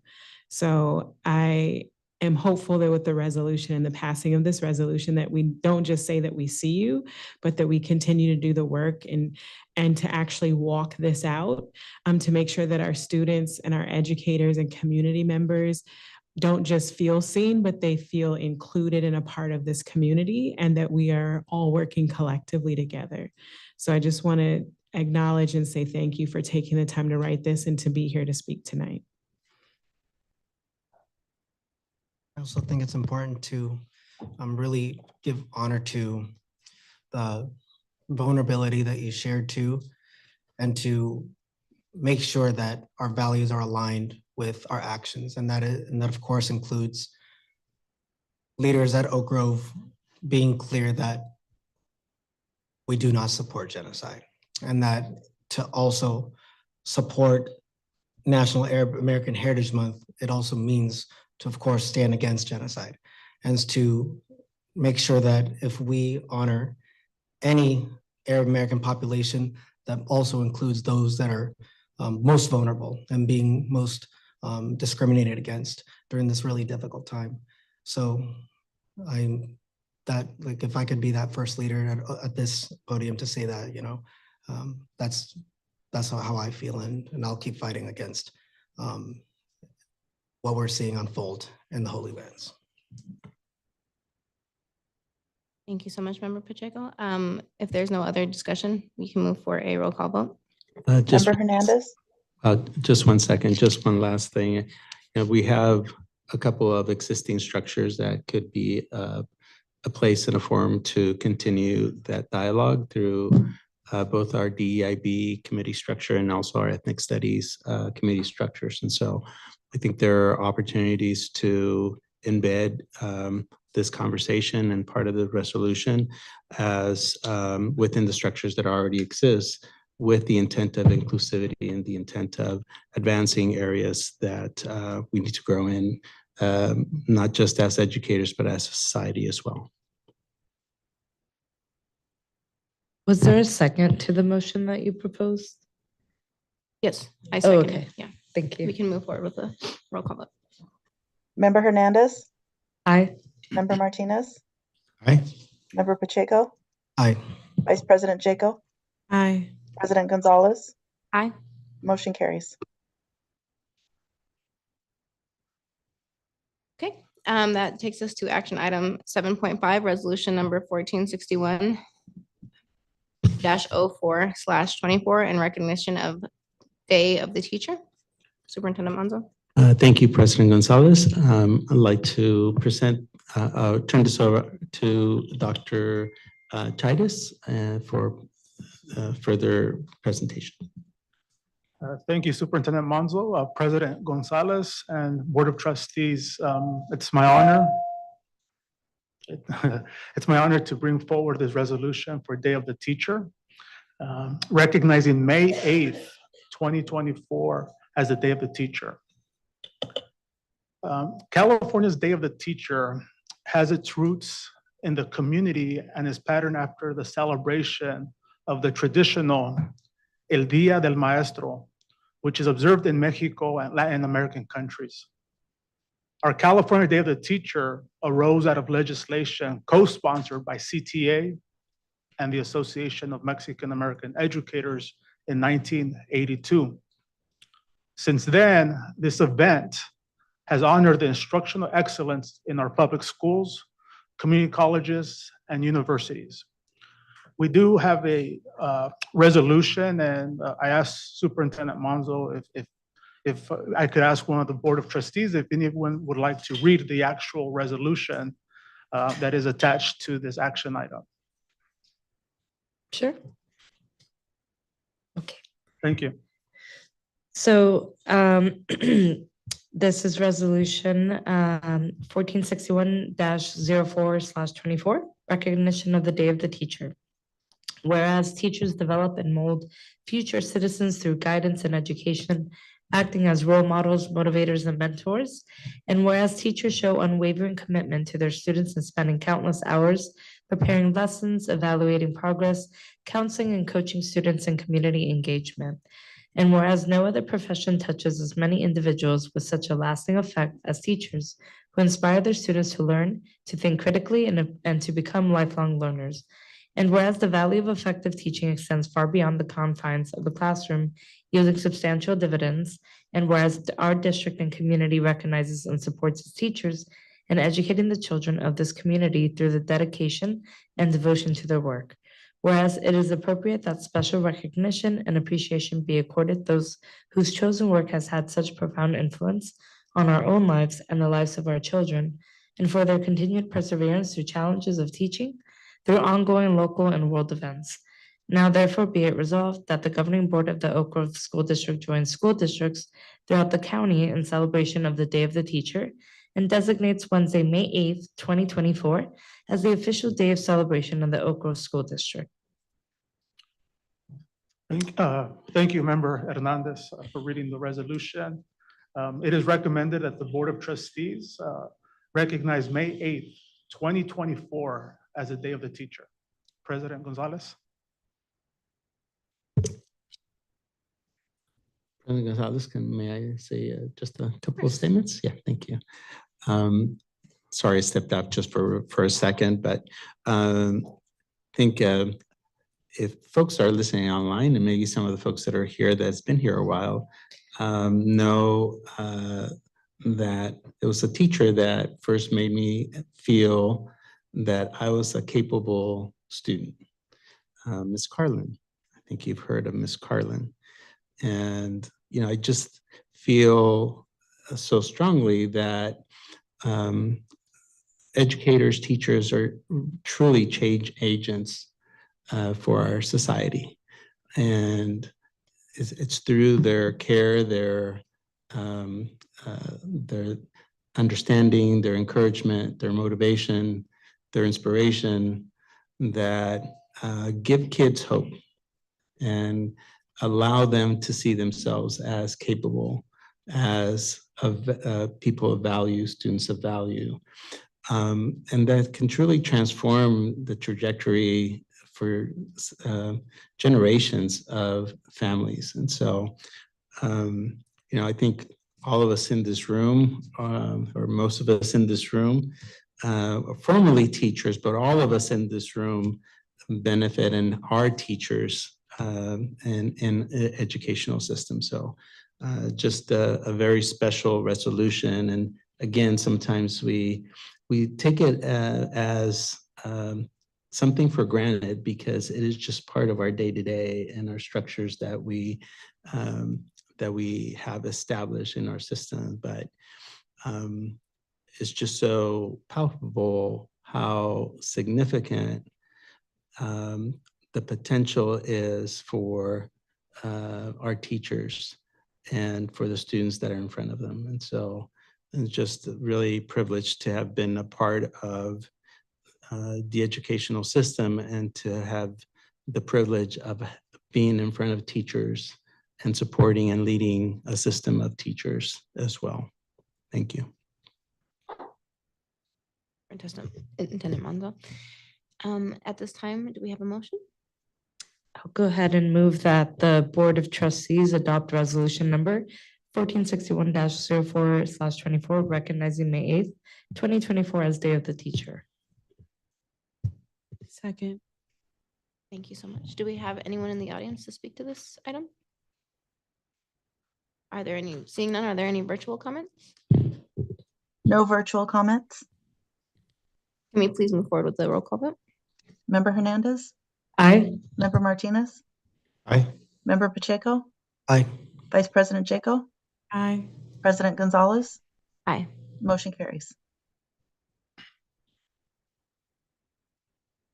That moves us to action item 7.6, bid award for food service and procurement consulting services to Succedo USA. Superintendent Monzo. Thank you, President Gonzalez. From 7.6 to 7:11, no Slurpees allowed. Okay, I'm just checking to see if anyone's awake there. No? 7:11 Slurpee? Oh, all right, never mind.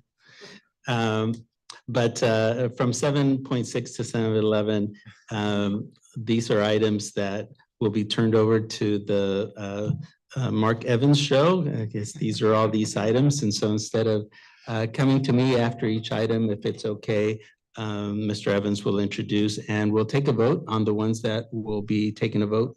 And then I believe our intent is to see if we can group some of them towards the end as well. And so, but if that's okay with the board, yeah, I'll turn it over to Associate Superintendent Evans. Thank you. Yes, I'll work individually on 7.6 and 7.7, and we'll merge the last four into one vote because they're all construction related. 7.6 is a recommendation for the Board of Trustees to award our food service consultant contract to Sodexo. Ed Code requires that every 5 years we go out to bid for a food service consultant. Our Child Nutrition Services program operates with our staff, Carrie Anaya, who's our Director of Food Services, Child Nutrition Services, and then a consultant who supports us in creating menus, ordering, helping train staff along with Terry. And our staff, much like the unsung heroes that the bus drivers are, support our students every day. A good example of that is just since Universal Meals, our students served each day over the course of the 1920 school year, we served a total over the year of 1 million meals. Currently, at present, we're at 1.5 million for this year. So we have a hardworking staff who really support our students and provide anyone who wants a meal or a breakfast opportunities to eat. The process for going to public bid requires several steps, putting together the request for proposal. And Ms. Anaya did all of these steps, publishing for bidding, and then providing an opportunity for interested parties to do a job walk, and then they submit their proposal. We only had one proposal, which was from Sodexo, but it was a proposal that met all of our requirements, and we are recommending them to be our food service consultant. The charge per meal is averaged altogether is $1.80 per meal. Those costs are offset by federal and state funds that we get in Fund 13 specifically for the cafeteria fund. So I'd ask for a motion, a second, and approval on this item individually to engage Sodexo to continue to be our food service consultant.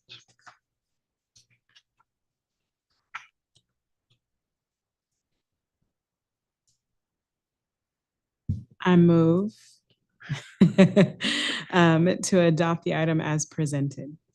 Second. Are there any comments in person? No. Are there any virtual comments? No virtual comments. Okay. Any board discussion? Okay. May we have a roll call vote? Member Hernandez, Aye. Member Martinez, Aye. Member Pacheco, Aye. Vice President Jaco, Aye. President Gonzalez, Aye. motion carries. Thank you. And as an aside, May 3rd is when we celebrate our food service workers. So good. Item 7.7 is technology related. This is a recommendation for the Board of Trustees to award a request for qualifications for student device purchases from Vivacity. This is a 4-year process. Each year, we're purchasing 2,500 Chromebooks to refresh and we cycle through. So we anticipate a 4-year lifespan. As Superintendent Monzo spoke to earlier, it is challenging to keep them in good working order. With the help of the Student Advisory Council, they're doing the promotion. But also when IT worked on this bid, they were looking at including safeguards, covers, and higher levels of warranty and repair services. So this has what we call value add. I wouldn't call it quite insurance, but if something happens, we have faster repair services and better warranty coverage on the Chromebooks. And hopefully the cases will reduce the amount of damage from dropping and things like that. So a little bit of a premium for that. But when we are replacing 300 to 500 Chromebooks a year at a cost of $150,000, we're hoping to offset those additional costs, as well as keep Chromebooks in the hands of students rather than in the repair process. So we are requesting that the board approve this contract to purchase 2,500 Chromebooks at roughly about $1.5 million. And this would be one to act on individually as well. And these are funds from? These are from Measure P. Yes. Thank you.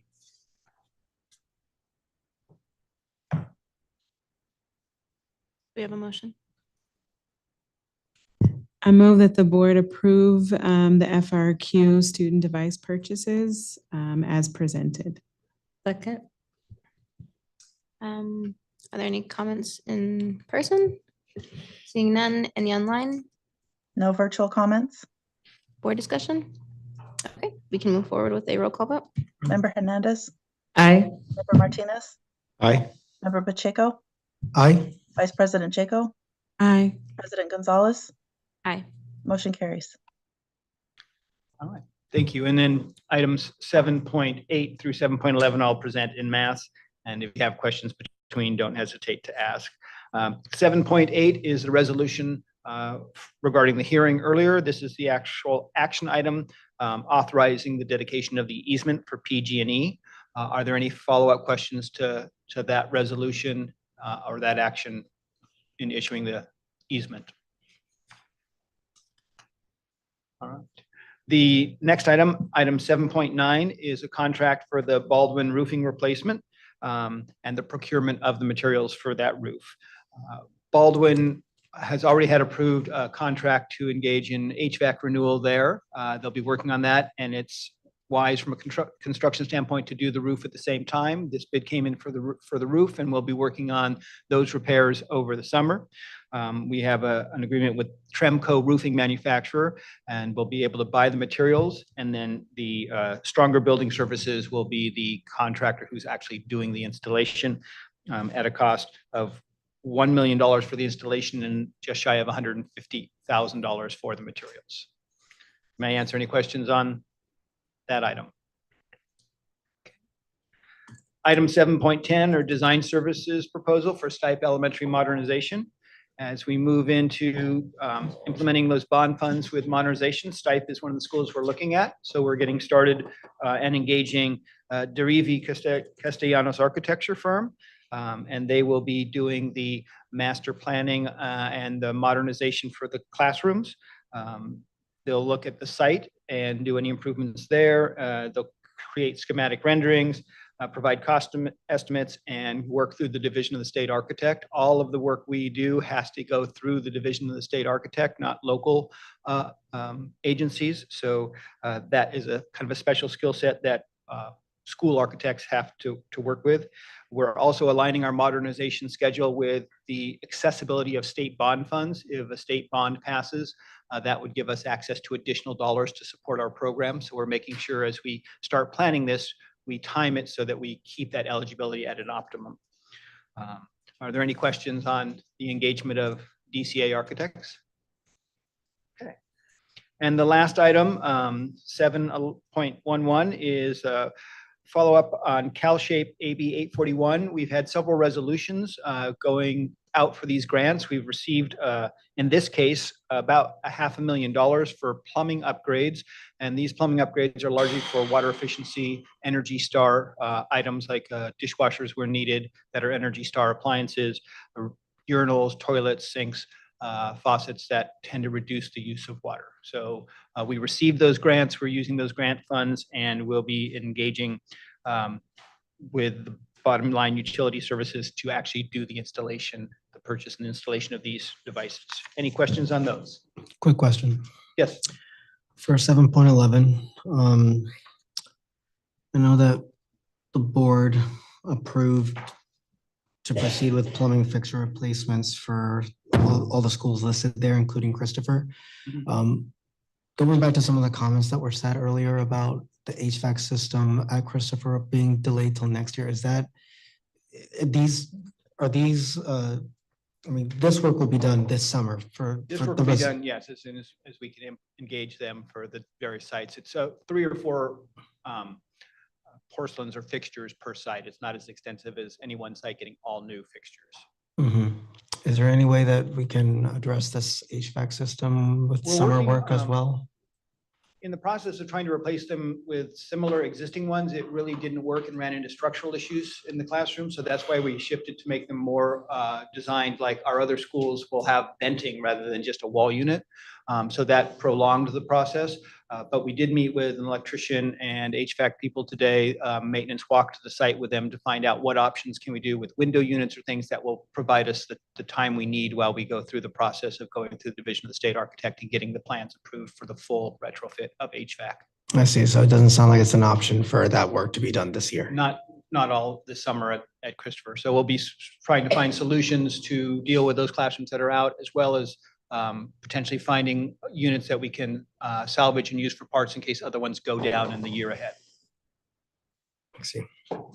And some of the feedback related to the HVAC work in public sector or private sector, I should say, compared to public sector, as you're probably aware, is very different in terms of not just permitting when dealing with local permitting, but also it's very different when you're dealing with the Division of State Architects and the additional requirements that school districts have to go through in order to implement anything that is an improvement for facilities, and particularly when there are structural components that need to be addressed. As you know, maybe you're not aware that the units that were originally put in at Stipe and also at Christopher 20 plus years ago, and I know because they got installed when I was the principal at Stipe, they were they're units that reside inside of the classroom. And so there were no structural components that were needed other than the electrical and the venting of those. And those were also adjacent to an existing wall that face the walkways or the hallways of the school. And so in replacing that system to a system that is more modern and not as intrusive of having those units inside the classroom, because those units are also really loud. Then that's what Mr. Evans is referring to, the additional time that it takes to do all of the a structural component analysis in order to have that all ready for DSA. And just as a point of reference, it sometimes takes 6 to 8 months just to come out of DSA period. And so, depending on the complexity of a project, it's not similar where you might have a 3-week to a month process at a local city for permitting purposes for another project that is not based on some of the requirements for this that the state has. And so I'm going to stop by tomorrow to Christopher, and I know that Mr. Evans and our director of maintenance operations transportations were there and have been in constant dialogue. But I'll stop by as well to just, if nothing else, just provide support and have lend a listening ear, and anything that we can bring back to help expedite, we'll certainly do. Thank you so much. May I have a motion? Move to approve items 7.8, 7.9, 7.10, 7.11. Second. Okay. Is there anyone here to speak to that item in person? Seeing none, are there any virtual comments? No virtual comments. Okay. Any board discussion? And can we have a roll call vote, please? Member Hernandez. Aye.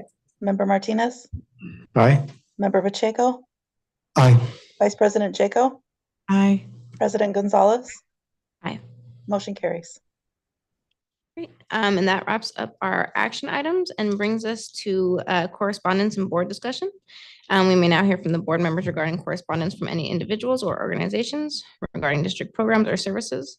Board members may also report on meetings attended or related district matters. Is there any board discussion? Okay. I only wanted to take the time to thank Burnell Intermediate. Last week, I, not in the capacity of a board member, but in the capacity of a parent, attended the Burnell Student Shadow Day, which gives our incoming 7th graders the opportunity to go to Burnell and get excited for middle school. They held a rally. They did some student escort program where they guided them around the school so they can kind of check it out. And it was guided by students there. My daughter and her friends there were super excited, and I just think it's such an amazing opportunity. So thank you so much to the staff at Burnell for putting that together, and thank you to the student, what is the team? To the students there that held the pep rally, guided our children to the school, and just made them really excited. They did everything from greeting them, doing cheers as they came in, to get them pumped up for incoming middle school, which for a lot of children can be a super anxious time. So thank you so much to staff and students at Burnell. So I believe that was the student leadership.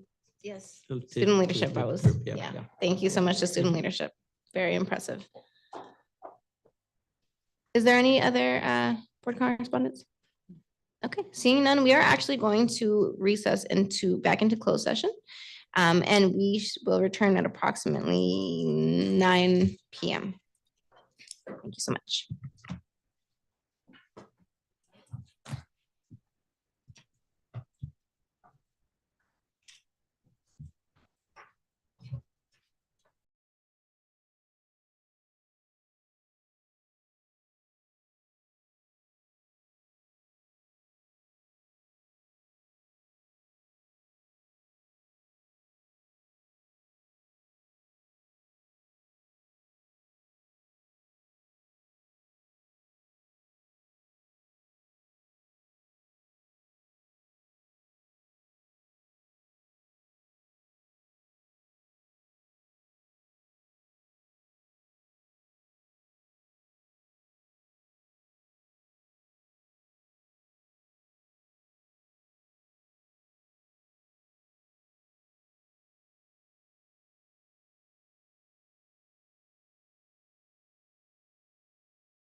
comprehensive list of themes, please refer to the district website.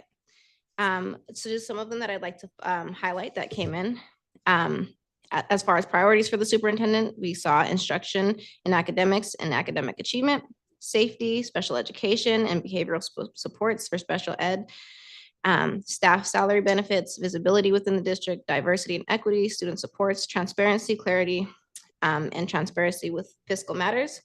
As far as qualifications, we saw valued experience in education, interpersonal skills, experience with finance, experience in OGSD, experience with special education, and student success.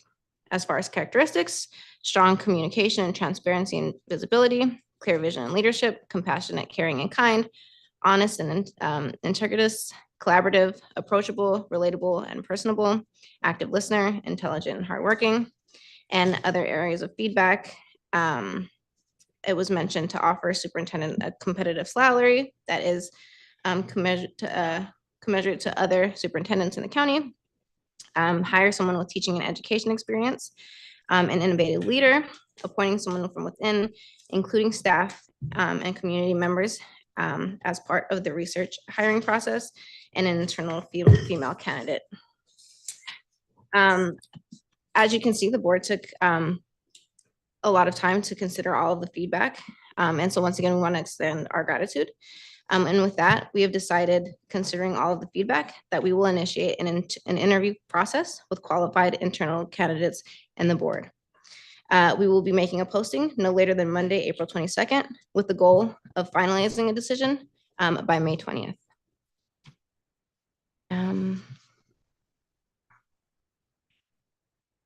Okay. And with that, we can move on to our last item of the night, which is adjournment. Move to adjourn. Second. All in favor? Aye. Aye. Any opposed? Okay.